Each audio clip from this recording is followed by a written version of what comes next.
A very good evening to all and welcome to my class. This is your third class, right? So today we are going to discuss GOC. So this is the very important and fundamental concept of chemistry. Basically, while doing organic chemistry, while solving questions related to organic chemistry, because in your class 12th we have five chapters of organic chemistry. So while dealing with this chapter, by understanding with this chapter, the basic concept behind this, what is the how we'll write the IUPAC name, what is the various type of effect, what is organic compound, what is nucleophile, what is electrophile, what is carbocation, carbonion, these type of things we really required, right? So for this session is going to be very much important because in this session we are going to discuss the some basics of the GOC that's really going to help you in your 12th class. Okay, so let's start with the today's session. I hope you all doing well. So let's join the session, right? I'm audible to everyone. My voice is clear. Okay, so if you have any doubt related to any question or sound problem or screen visibility, you can text me better, right? So that I'll resolve your problem. So let's start with the today's session, right? Okay. So, first of all, in organic chemistry, we all know that organic chemistry basically consists of a carbon, hydrogen, nitrogen, these type of compounds, right? So, for carbon form many types of organic compound, almost in all organic compound, carbon is present either directly or indirectly. So, carbon is play a very important role in organic compounds, right? So let's here discuss the tetravalency of carbon. So as you already know, it is this thing you know from your 10th class itself, that is carbon having tetravalency. What do you mean by this term tetravalency, beta? Tetravalency means carbon having four valency. So it's difficult for carbon to lose either this four electron or gain this four electron. So what carbon do? Carbon basically share this four electron, because for carbon it can't lose four electron because for losing electron we know that only the metal are the good good electrons donor, or we say metal have a strong tendency to lose electron, but carbon yeah, we all know carbon is a non-metal, so carbon is not a strong tendency to lose electron, neither it gain four electron because the size of carbon is also very much small. So what carbon find better solution, it share four electron with the four different atoms, right? So according to the classical concept of bonding, the tetravalency of the carbon can be explained through the fact that in excited state of the paired 2s electron is moved to the empty 2p orbital, right? Let's see with the example. We know that carbon having electronic configuration beta, that is 1s2 and this is 2h2 and this is 2p2, right? Or we can write as 2 comma 4. So it having four valence electron. Okay, so carbon having four valence electron. So electronic configuration of carbon in ground state as 1s2, 2s2 and 2p1, one into px orbital and one is py orbital. Now in excited state, one electron in the 2s orbital get excited and goes to this empty orbital. Now there are how many orbital are available for bonding now? Yes, there are four orbital available for bonding, and we know from the concept of hybridization, we already discussed this thing in chemical bonding, that from the concept of hybridization we know that for the four orbital, what is the hybridization for the four orbital beta? That is sp3, that is one s orbital and three p orbital. So here the hybridization of carbon is sp3, or we can say that in excited state, okay, in excited state it can show a valency of 4, right? So it can actually combine with the four different atoms or four same atoms to form a compound, right? So this is the electronic configuration of carbon. So however, according to the modern concept of bonding, presence of four equivalent carbon hydrogen bond in CH4 is explained on the basis of the concept called hybridization. Here we can see that, for example, in CH4 these four orbitals of carbon are free, right? So in this four orbital, four hydrogen orbitals comes and combine together to form CH4. So I hope this is clear to everyone. That is the tetravalency of carbon. Why carbon show tetravalency? Is it clear to everyone? Okay. Now, next move to the next topic, that is the compound which were of a mineral origin were called inorganic, and those of the vegetable or animal origin were called organic, as the word organic signifies life. So this point is very important because in this now I'm going to discuss the history of organic compounds. What are the perception about the organic compound in the previous days, previous years, and now what are the perception about the organic compound nowadays. So I'm going to discuss each and everything related to origination of the organic chemistry, how the organic chemistry actually originated, right? So the compound which are of the mineral origin, basically those compound which is found from the mineral origin are called inorganic, and those of the vegetable or a animal, it means the compound which is found from the vegetable animal origin are called the organic, as the word organic signifies life, right? So it was assumed that organic compound could be produced only by the living beings inside the body. So this point is very important. Earlier it was assumed that the organic compound could be produced only by the living being inside their body, but later on it is also developed that organic compound is not produced only by the living thing, but it is also produced by the inorganic compounds. So inorganic compounds, non-living thing also produce the organic compound. So these are the early assumption in which they said that the organic compound could be produced only by the living being inside their body, right? Now, the first important theory that comes into the picture when we talk about the organic chemistry, that is or we say organic compounds, that is a vital force theory, that is a VFT, right? So what are the outcomes of vital force theory? So basically vital force theory is basically was given by Lavoisier, also known as the father of chemistry, in 1785, show that these organic compounds always contain carbon and hydrogen, and frequently nitrogen and phosphorus. So, according to Lavoisier, the father of chemistry, in 1785, he showed that the organic compound always contain carbon and hydrogen, and frequently sometimes nitrogen and phosphorus as well. Now, Berzelius assumed that some vital force, in fact, life force, was necessary to produce this organic compound, and synthesis of this compound in laboratory was impossible. So Berzelius assumed that the synthesis of organic compound in a lab is impossible. This concept was commonly known as vital force theory. So if someone asks what is vital force theory, so this was the first theory that comes into the picture when we talk about the organic compounds, right? So this is the vital force theory, and this concept was commonly known as, what is the concept, beta?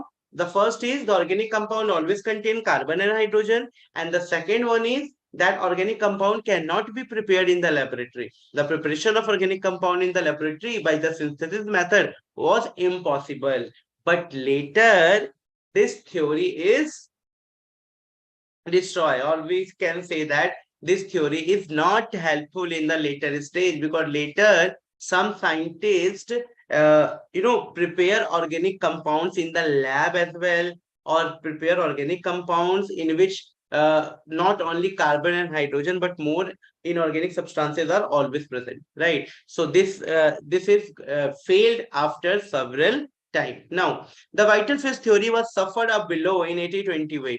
The first thing in 1828, when the German chemist Friedrich Holler heated ammonia cyanide and obtained the organic compound urea. So first time, by heating ammonium cyanide, that is from inorganic compound, we produce this term urea.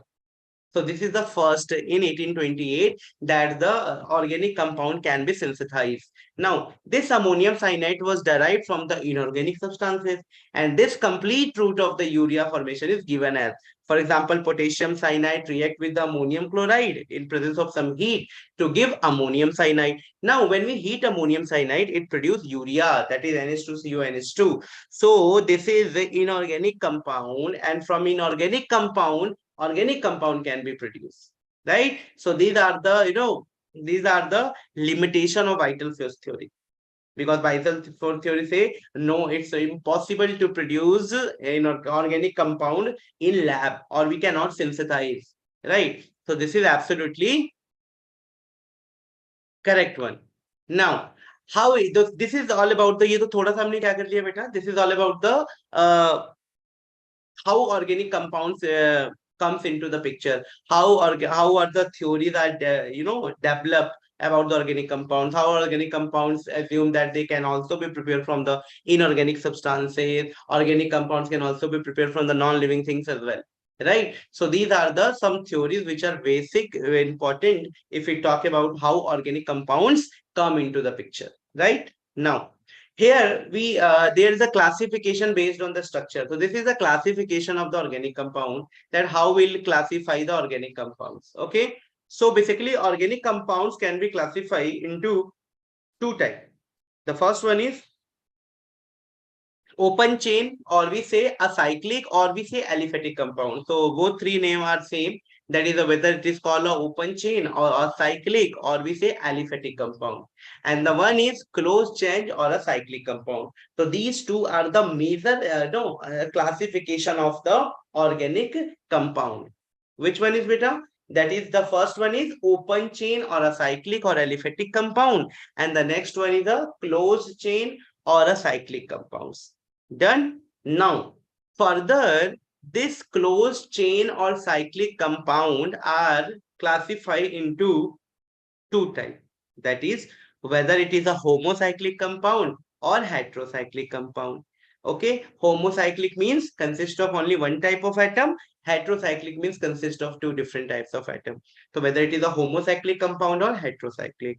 Now, homocyclic is further classified into the two types, that is alicyclic compounds and aromatic compounds. And further aromatic compounds are classified into two types, that is the benzoined aromatic compounds and non-benzenoid aromatic compounds. So these are basically the classification based on the structure. So if someone asks what is the classification of organic compound based on the structure, so this is the correct way. That is the open chain, or we say a cyclic or aliphatic. Another is a closed chain or a cyclic compound. Further, this closed chain is classified into the two types. That is a homocyclic, consists of only one atom, or whether it is a carbon-carbon, hydrogen-hydrogen, or it consists of a carbon ring having nitrogen as well, chlorine as well. So they are called the heterocyclic compounds. Now, homocyclic is further classified into the two types, that is the alicyclic compounds and aromatic compounds. And these aromatic compound is classified into the two types, that is benzoid aromatic compound and the non-benzoid aromatic compound. So these are basically the classification of organic compound. I hope is it clear to everyone? यहाँ तक सबको clear है क्या? Okay, आगे बढ़े. Now, let's see some example, right? So these are the example of alicyclic compounds. So this is called alicyclic. Alicyclic is what? They are the cyclic compounds, right? So this is cyclobutane, cyclopentane, cyclohexane. So these all are the example of alicyclic compound. Now, some example of benzoid aromatic compound. For example, this is benzene. So this is the example of benzenoid aromatic compound. This is the structure of bicyclic, or we say naphthalene and tyrosine, and this is benzoic acid. So these all are the example of benzenoid aromatic compound, right? Now, some examples of non-benzenoid aromatic compounds. So these are the example of non-benzenoid aromatic compounds. For example, tropolone, azulene, right? So these are the example of non-benzenoid aromatic compounds. They are non-benzenoid, but they are aromatic. Now, some example of homo and hetero. So for if I'm talking about the heterocyclic compound, I already told you for heterocyclic compounds, when the more than one atom in a ring present, then it is known as heterocyclic compound. For example, here oxygen is present. This is commonly known as furan. And here NH is present. This is known as pyrrole. Here S is present, known as thiophene. Here N is present, known as pyridine. Here NH and cyclobutane is present, known as indole, and here N is present, known as quinolone, right? So these are the example of heterocyclic compound, right? So I hope is it clear to everyone? That is the classification of organic compounds and the examples of such organic compounds. So is it clear to everyone, right? Should I move to the next topic? Should. Yeah. So, what are the guidelines for IUPAC nomenclature? I'm not going to discuss IUPAC nomenclature in a detailed way. Just I'm giving you a brief idea about the, how will you able to write the name of the any organic compound, right? So the what is the basic principle behind this? What is the basic thing that you must know before you write IUPAC name? So these three are the basic terms. You have to know what is prefix. You must know about the root word and also about the suffix, right? So these three things, that is a prefix, root word, and suffix, you must know. If you know these three things in a good way, then you are able to write the IUPAC name of the any organic compound. What prefix denote? The prefix tell us about the branches or substitute, except in the case of the multiple bond, right? So prefix are further classified into the two types, that is the primary prefix and secondary prefix. So what does the primary prefix represent, beta? And what does the secondary prefix represent? So primary prefix represents the substitute. They're talking about the substitute. Whether there is some substitute or not. Whether some substitute is present or not. Right. And this secondary prefix represent whether the compound is cyclic or not. Right. Whether this compound is cyclic or not. Now, what about the third one, that is a root word? So this thing root word basically determine the number of carbon atom, right? So it describes the number of carbon atom. So this is all about the primary prefix, secondary prefix, root word, right? So primary prefix denote here substitute. Secondary prefix describe about the cyclic, whether the compound is cyclic or not. And what is the root word here, beta? So root word here is number of carbon atom, right? And the primary suffix represent whether there is a function, whether the compound is saturated or unsaturated. And this secondary suffix represent whether there is some functional group or not, right? Whether there is some functional group or not. So these are the basic things. If you know this thing now, if you know this thing, then you can easily write the name of the any organic compounds, right? So I hope I am clear to this. Yes, is it clear to everyone? Right. So according to IUPAC name, organic compound consists of the following three major components, that is the prefix, root word, and the suffix. Prefix are of two types, primary prefix and the secondary prefix. Primary prefix represent what, beta? Yes, primary prefix represent whether there is a substitute or not. And the secondary prefix represent whether it is a cyclic compound or not. Right? So I hope is it clear to everyone? Yeah. This is clear to everyone?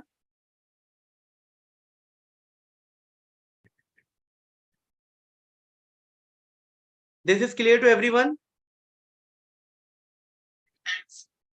Right? Okay. So this is all about the how will you write the name of this, right? So you can,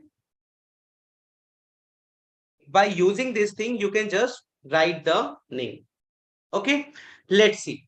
So substitute means what, beta? Substitute means having such like having alkyl group, or we say having halogen like fluorine, chlorine, bromine, and iodine, right? So substitute like this, having chlorine, fluorine, bromine, and iodine, right?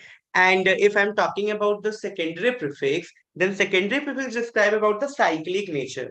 So what do you mean by this term cyclic nature? Cyclic nature means if the compound is cyclic, then add what you have to add, beta? Add the word. What? Add the word cyclo, right? If the compound is cyclic, then add the word cyclo before the name. Now, if the compound is acyclic, then just skip this step, right? So we are done with the primary prefix, secondary prefix. Now word root. So what do you mean by this term root word, beta? We all know that if there is a one carbon, there is a two carbon, there is a three carbon. For one carbon, what we write? That is meth. Okay, meth. For the if you have 2 carbon, then we write eth. Now, if you have a 3 carbon, then you write prop. If you have a 4 carbon, then you write but. If you have a 5 carbon, you write pent, and so on, right? So a word root basically describe the number of carbon atom, whether you have a 1 carbon, 2 carbon, 3 carbon, 4 carbon, or 5 carbon, right? Now next move to the primary suffix. So what the primary suffix describe it? The primary suffix describe about the whether the compound is saturated or unsaturated, right? Whether the compound is saturated or unsaturated. Saturated means what? It means single bond, right? Then we add the name in before the name. Okay. If the compound is unsaturated, so in unsaturated, we have a two possibility, whether it is a double bond or it will triple bond. So if double bond are present, then we use the name in. And if the triple bond are present, just we write I. So this is the basic, basic we say components for writing the IUPAC nomenclature. So if you know these four basic things, that is a primary prefix, secondary prefix, word root, primary suffix, and secondary suffix. Secondary suffix describe about the functional group beta. So it describe about the functional group. If alcohol are there, we use, for example, if the functional group like alcohol are there, then we write the name all. If CHO aldehyde is there, then we use a name al. Similar, if COOH is present, then we write as oic acid. So these describe the functional group. Okay, so if you know these four things only, then you can able to write the IUPAC name of the any component. Okay, so let's see some examples, and through this we try to learn this topic in a better way. Okay, chalo. तो देखो क्या है इसमें the first one is the IUPAC name of this question is coming in JEE 2017 or 18 exam, right? So you have to write the IUPAC naming for this following complexes. So the IUPAC name of the CH3 CH2. So first of all, what you have to select, so you have to select the longest chain. Look, I'm not going to explain this thing in a very deep way, that is how to numbering, how to identify the longest group, longest chain, because this thing you already know in your 11th class. I'm just revising concept for you, that's so that you can really write the name, IUPAC name related to your organic chapter, right, in their class 12th only. So I assume that you all know how to select the longest chain and all. So if I'm talking about this complex, what is the longest chain beta? Okay, so the first one is, here is a 4 carbon are present now. So this is carbon number 4, carbon number 5, carbon number 6. So total how many carbon this having? 6. Now if I select this root, that is C4, C5, C6, and C7, right? C4, C5, C6. So this comes out to be the longest, that is C5, C6, and C7. So this is the longest chain, right? So total number of carbon here is 7. So what is the word root here? 7. So just write hap. This is the word root, right? So this is a hap. And these all complexes are connected through a single bond. Then it must be saturated. So we can write as ane. So it will be heptane. Now, is there any functional group present in this complex? No, there is no OH group, there is no CHO group, there is no COH group. So there is no functional group at all present in this complex, right? So let's see for the substitution.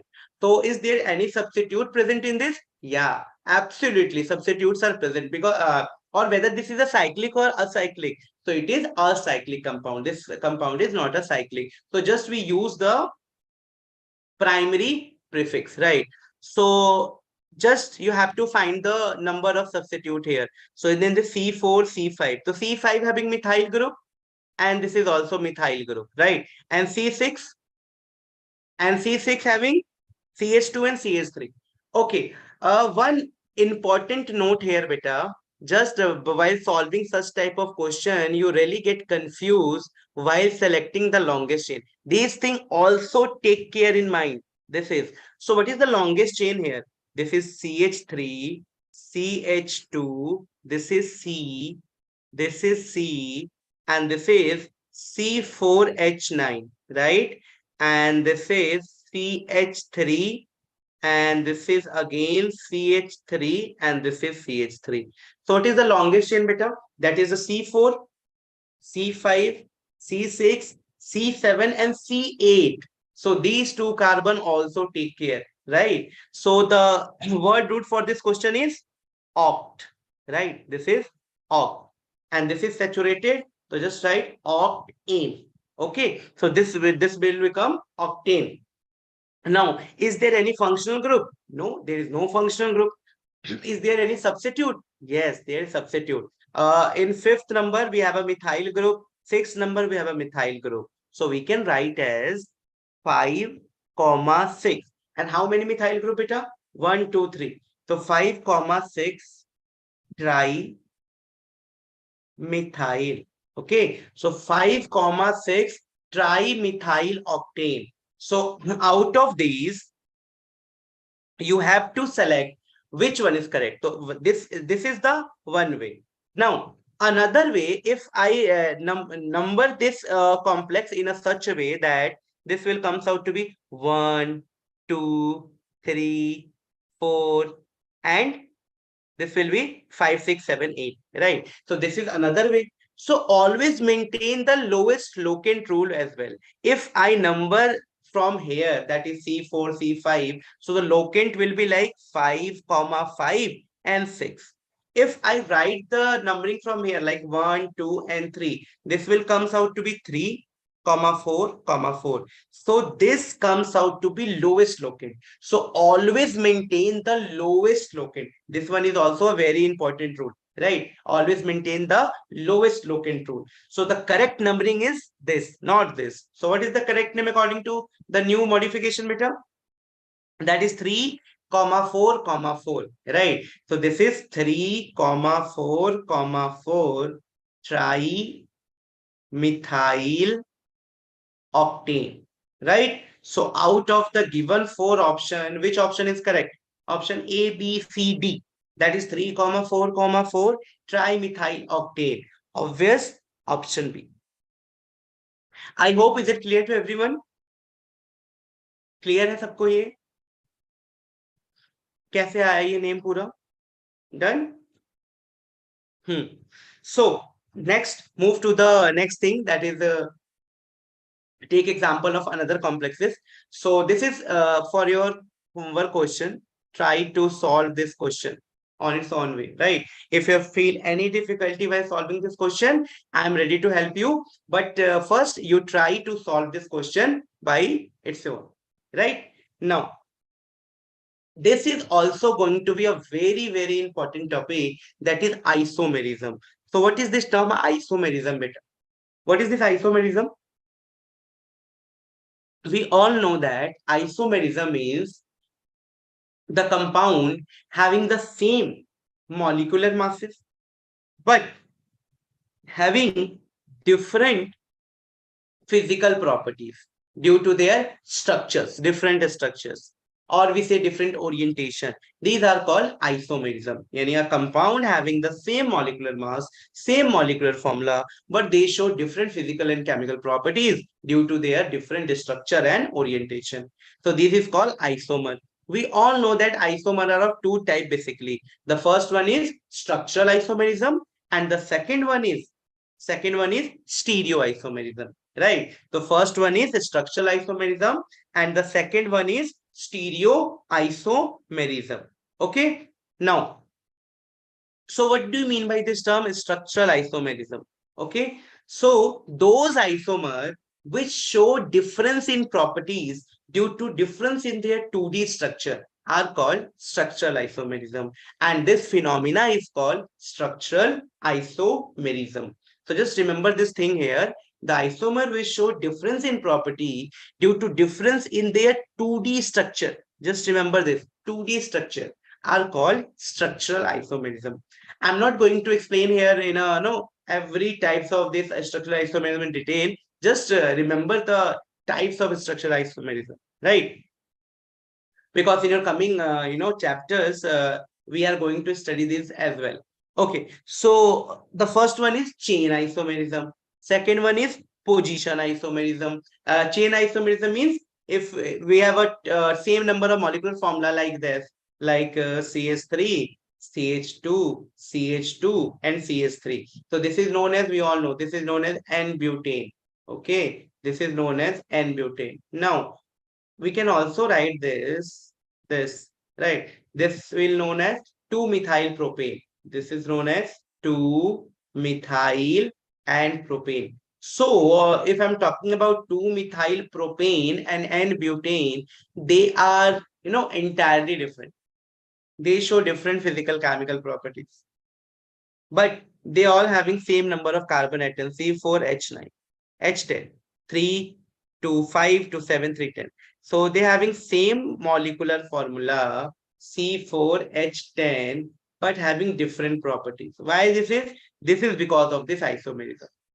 Okay, so these are the example of a chain isomerism in which you change the chain or we apply substitute. So this is known as the chain isomerism. On the similar way, position isomerism, functional isomerism, then how will you convert alcohol into ether, metamerism, tautomerism, ring chain isomerism, and last but not the least, isotopic isomerism. So out of these, just remember this thing, tautomerism and ring chain isomerism are considered as a specialized subtype of the functional isomerism. It means these two, that is a ring RC isomerism and the tautomerism. These are the, they are the subtypes of the functional isomerism only, right? So this is all about the structural isomerism. Anyone, any kind of doubt having? Any doubt बेटा? You can ask, पूछ सकते हो तुम लोग, कोई भी doubt हो इसमें अभी तक? नहीं है कोई doubt?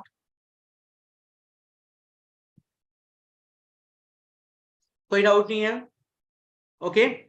Okay. Chalo. So let's move to the next one. That is the stereoisomerism. So what do you mean by this term? Stereoisomerism, right? So those isomerism which have the same structural formula along with the same molecular formula, but different in their 3D arrangement. Right. So in structural isomerism, they are different in their 2D arrangement. In stereomerism, they are different in their 3D arrangement of atom or configuration are called stereoisomerism. And this phenomena is called stereoisomerism.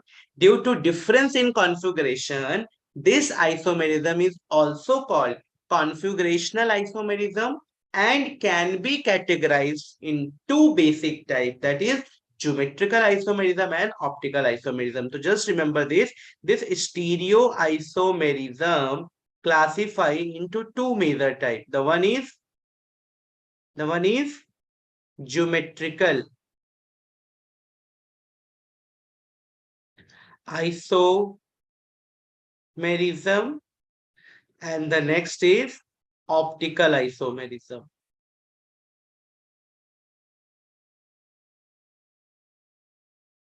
Right? The next is optical isomerism.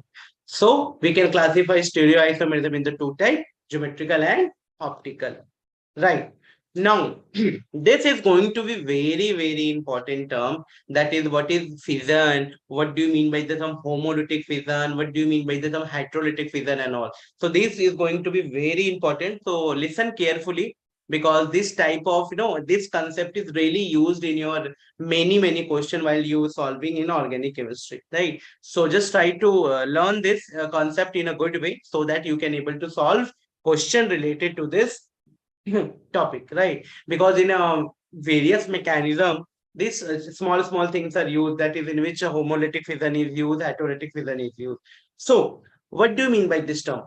If a covalent bond break in a such a way that each atom takes away one electron of a shared pair, the fission is called homolysis, right? Or we can understand एक ऐसा bond जिसमें जो दो लोगों ने share किया था उन दोनों को एक ही ले गया, मतलब बेईमानी कर दी, right? So these type of fission is called homolysis, or we say homolytic fission. Just see through example. Here A and B, two atoms. We know that one bond is formed by sharing of one electron of each. That is one electron of A and one electron of B. Now homolysis means what? Homolysis means if they take the electron, one electron of the bonding with itself, right? So I'm so sorry that I'm saying that one electron of shared pair fission is called homolytic, right? It means जो भी sharing होगा उसमें से एक एक electron दोनों लेके जाएंगे, दोनों लेके अकेला जब चला गया तो वो कहलाएगा heterolytic, not homolytic, right? So मैंने इससे पहले तो मैं हेट्रोलिटिक बोल दिया था, no this is homolytic. Homolytic means sharing का एक एक इलेक्ट्रॉन दोनों लेके आपस में चले जाएंगे, right? So if I'm talking about this is chlorine molecule. So अगर क्लोरीन का एक मॉलिक्यूल यहाँ ले गया, एक मॉलिक्यूल यहाँ ले गया, तो it will become chlorine free radical, right? So one electron is taken away by each of the atom and formation of free radical takes place, right? So this is known as homolysis, or we call symmetrical fission, in which each atom take away one electron of the shared pair, right? The neutral chemical species thus formed is called free radical and is represented as A dot, right? This is high energy unpaired electron of the free radical called the odd electron, and this species are very reactive towards the other similar type. For example, if one free radical of chlorine combined with the one free radical of methyl, then the formation of CH3Cl takes place. That is chloromethane, right? So these species are very reactive towards other similar type of reagent and other non-polar covalent bond, right? So this is all about the homolysis. Now, what are the favorable factors for the homolysis? What are the favorable condition, favorable factors for the homolysis? The first one is the major factor which favors homolysis is zero or small difference in electronegativity between the two atoms of the bond. It means if the bond is formed by the two atoms having very less electronegativity difference, for example, carbon and hydrogen, for example, diatomic molecule having zero electronegativity difference, Cl2, Br2, I2, these all, right? So these are the major factors. Okay. Now the homolytic bond fission takes place in the gaseous phase or in the presence of non-polar solvent such as CCl4, CH2, right? Now the presence of peroxide, UV light, heat, or greater than 500 temperature, electricity also favor homolysis. So these all are the factors, or we say favorable factors for the homolysis. Okay. So I hope, is it clear to everyone? Any doubt related to this? Anyone? No doubt? Everything is clear? Okay. Now, move to the next, that is a heterolysis, or we say asymmetrical fission, right? This is a heterolysis, or we say asymmetrical fission. So if a covalent bond break in a such a way that both the electron of the shared pair are taken away by one of the bonded atom, यहाँ पे बेईमानी हो गई है ना? So if a covalent bond break in a such a way that both the electron of the shared pair are taken away by one of the bonded atom, the bond fission is called heterolytic fission, right? Now if I'm talking about CH3Cl, right? So in this we know that chlorine having more electronegative as compared to carbon, so they try to pull away the electron of of this bond and become CH3 become positive and this Cl become negative. Okay, so this is known as a heterolytic, means both the electron of the bonds or sharing bonds are taken away by the one single atom. In this, there is no equal distribution. That's one electron is taken by the one atom and another electron is taken by the other atom. So in this, there is no sharing, like only one electron can take both the electrons, right? So if the covalent bond break in a such a way that the both of the electron of the shared pair are taken away by one of the bonded atom, the bond fission is called heterolytic fission. Okay, so this is all about the heterolytic. Now here, as we can see that y is more electronegative than x, then electrolysis, this will become Y negative. Take away the both electrons. Right? In this, if X is more electronegative, then X become negative. Right? So this is the case. So the cation formed here is called carbocation. Carbonium ion is a positive charge exists on the carbon atom. So if someone asks what is carbocation, so carbocation means carbon having a positive charge and having lack of electron, having less than 8 electron. Like the anion is called carbonion, cation is called carbocation. Okay, so I hope this is clear to everyone. Yeah, so this is clear to everyone. That is, what do you mean by this term? Heterolysis or homolysis. Okay. Now, the next is what are electrophiles? These are also very important. As the name suggests now, electrophiles. So they are electron-loving species. They want electrons. Okay. So electrophiles or electrophilic region means what, beta? And electrophiles is defined as an electron-deficient species which attack on the electron-rich areas. Okay. So electrophiles are electron-loving species. It means they have a deficiency of electron. Like if I'm talking about BF3. So in BF3, boron having only plus 6 electrons. So they want 2 electrons by anyhow, right? So they behave as a electrophiles because they have a deficiency of 2 electrons. So they have a strong tendency to accept 2 electrons and just thus behave as a electrophile, right? In a region, these are represented by E plus. So how will you represent the electrophiles, beta? We represent electrophiles through E plus. So this is how we represent the electrophiles. I hope this is clear to you. What is electrophiles? Electron-loving species, and they are electron-deficient species, so that they want electron from the electron-rich areas.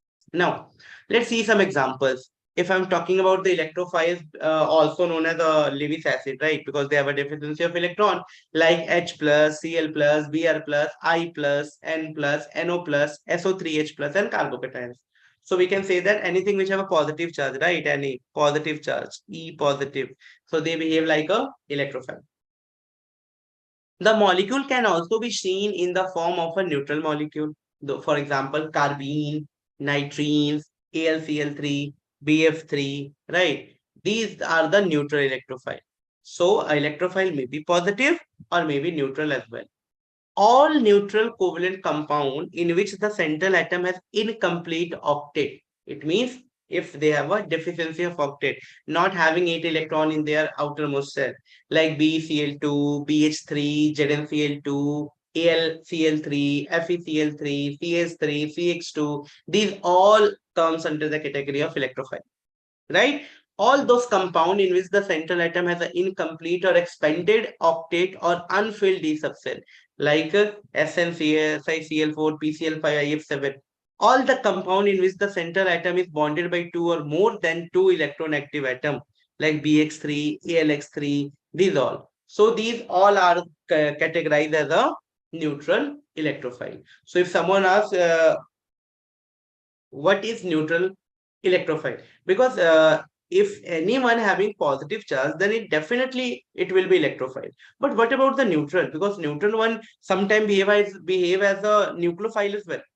So how will you remember that the neutral electrophiles are what? Whether they are actually electrophiles or nucleophiles. So these three are some tricks. These three are some important point. By keeping in mind these 3 points, you are able to understand the neutral electrophiles, right? The first one is the neutral covalent compound in which the octet is not complete. All those compound in which the central atom has an incomplete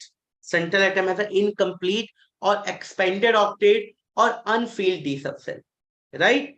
And all those compound in which the central atom is bonded by two or more than two electronegative atoms. So these all are the example of neutral electrophile. Now, what are the nucleophiles? So as the name suggests, they are the nucleus-loving species. It means a nucleophilic or nucleophilic reagent is in fact in an electron-rich species that attack on the electron-deficient areas. It means they itself electron-rich. So they want to donate their electron, right? And due to this, they are also known as Lewis base. They are also known as Lewis base because they have a strong tendency to donate electron. So a nucleophile or nucleophilic reagent is in fact an electron-rich species that attack on the electron-deficient areas. How will you represent this? In a region, they are represented by nucleophiles. So nucleophile also behave as a Lewis base because they have extra electrons and they want to donate this electron. Okay, so anyone having negative charge, it must consider carbanion, it must consider as a nucleophile. Now, nucleophile can also be seen in the form of the neutral molecule, just like an electrophile. So, how will you identify this beta? Dekho, neutral covalent compound in which the central atom has the least one lone pair, at least one lone pair of electrons with complete octet, and all atom attached to the central atom are not be electronegative, are considered as a neutral nucleophile. For example, H2 having two lone pair, NH3 having two lone pair, RNH2 having one lone pair, ROH having two lone pair, sulfur having two, and ROH again having two. So the organic compounds containing carbon-carbon multiple bond behave as a nucleophile, right? So the organic compound containing, just for example, alkene, alkyne, benzene, these all considered as a nucleophile, right? So I hope this is clear to everyone. That is what is electrophile, what is nucleophile. Good. Okay. Now, these are the reaction intermediates. So these are very important. While if I'm talking about the mechanism of any reaction, then these are very important to understand. So what do you mean by this term reaction intermediates? So most of the chemical reaction occur through a certain chemical species formation. These species are generally short-lived, highly reactive, and are called reactive intermediates. For example, free radicals, carbocations, carboanions, and carbene. Okay, free radical, carbocation, carboanion, carbenes, and nitrogen. Okay, so what is free radical? So let's discuss free radical first. The free radical and their odd electron we have already been discussed earlier under the homolytic fission, right? So we already discussed under the homolytic fission about the free radical. That is, this is called primary free radical because it's having only one methyl group. This is secondary. This is tertiary. So if I'm asking out of primary, secondary, and tertiary, which one is more stable? Which one is more stable, beta? Primary, secondary, or tertiary? Free radicals.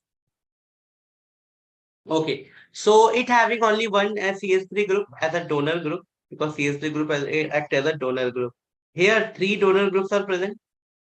And we know that C free radical having lack of, lack of electrons. So out of these three, 1, 2, 3, which one is more stable? Obvious, third degree is more stable, then second, and then last, first. Right. So these free radical are sp2 hybridized. This point is also very important. If someone asks, what is the hybridization of this, free radical? So these free radical are sp2 hybridized. That is planar chemical species.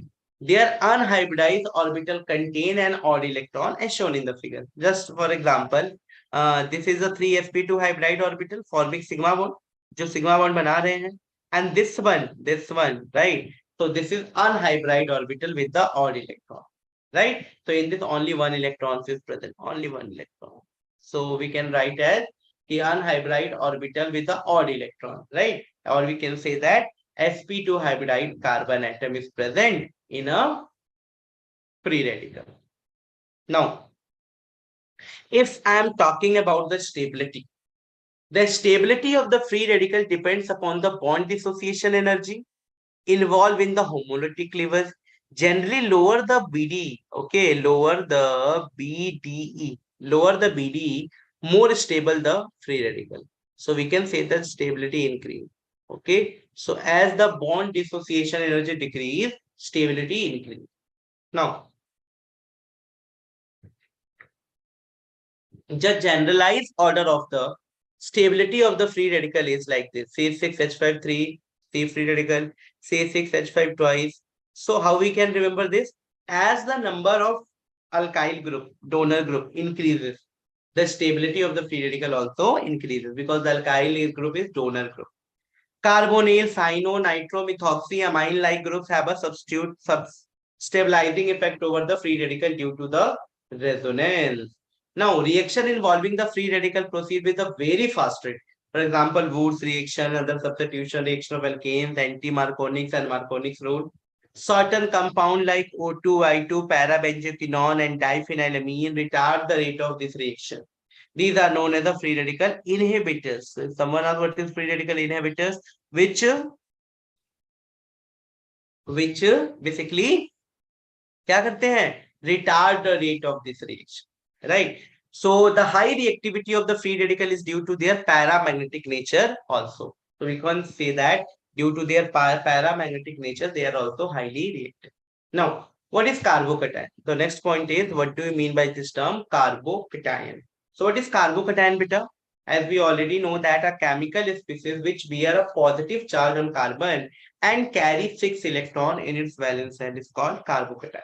Okay, it's called carbocation. Carbocation are also planar chemical species having sp2 hybridized with an empty p orbital as shown in the figure. So these are the three sigma bond and these are the empty p orbital. So carbocation basically having positive charge and carry 6 electron in its valence. Okay, so stability. So the decreasing order of the stability, if I'm talking about the here two donor group is present, right? One is there, one is here. So this is much more stable. Here also three donor group like 1, 2, and 3. So this one. Now here 1, 2, and 3. So their stability is almost same, right? Their stability is almost same. So we know that as the donor group increases, alkyl group increases, the stability of the carbocation also increases, right? The next and the last one is carboanion. So what do you mean by this term carboanion, beta? So carbanion means a chemical species bearing a negative charge on the carbon atom and carrying 8 electrons in its valence shell is called carbanion, right? So a chemical species bearing a negative charge on carbon atom and carrying 8 electrons in its valence shell is called carbanion. The structure of the symbol carbanion are usually pyramidal, with the carbon atom carrying the negative charge in sp3 hybridized state, as we can see there. There is a 3 sp hybridized orbital forming sigma bond, and there is a 1 sp3 hybridized orbital with the paired electron, right? Paired electron. The geometry of allyl and benzyl carbanion is almost planar, and their hybridization is sp2. So I hope this is clear to everyone, right? So this is all about the basic things that we discussed today, right? That is in GOC, first we know how organic compounds comes into the picture, how we can say that organic compounds can also be prepared from the inorganic compounds. Then we discuss about the structure, that is a classification of the organic compound, whether it is a cyclic benzenoid, non-benzenoid. Then we talk about the IUPAC naming, how will you write the IUPAC naming, what is the basic structure of the IUPAC naming, right? And last we are discussing about the homolytic fission, heterolytic fission, nucleophile, electrophile, carbocation, carbanion. So and the free radical. So we are covering almost all important things in GOC, right? So from the next class, that is from Tuesday or say Monday, we are going to start our first chapter of the 12th class, that is solution. Okay, so in solution, we use the basic ideas of mole concept as we already discussed in the first class, right? Mole concept. So we use this ideas of mole concept in our chapter solution. So I wish you all the best and get ready for your first chapter. So we are going to start this chapter from Monday, that is solution. So we try to solve this chapter in a good way so that you can do lots of questions and practice lots of questions related to this topic. Okay, so let's end the class for today and try to learn this. Remember this, all this thing. It's really helpful for you, right? So, okay, take care and let's meet in the next class.